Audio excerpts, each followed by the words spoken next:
China says that the negotiations about the release of these Taiwanese fishers are informal people to people affairs. To what extent do you think that's true? Have any Taiwanese officials been involved?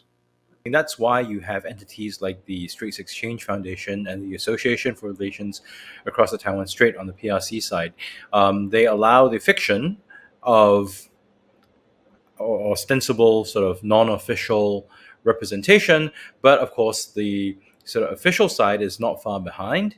They have been, I suppose, entrusted by officials to make certain represent positions to each other. So, in a technical sense, it's people to people. But I think, in any realistic sense, there is the sort of state backing behind the exchanges on both sides. Now, a lot of the tension in these fishing cases has been around the island of Jinmen, which is controlled by Taiwan, but really within sight of the Chinese coast. Do you see any signs of a détente or an easing of lowering of temperature around this island? Under Xi Jinping, there's a willingness to contest Taiwanese administration over Jingmen. I mean, that suggests, on the one hand, that the PRC side perhaps is more okay with maybe undermining the link between these offshore islands and Taiwan.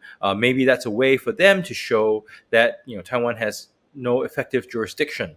If these negotiations don't bring about a lowering of tensions between Taiwan and China, could there at least be a sort of agreements when fisheries are concerned? I don't think the PRC side wants to come to any formal agreement.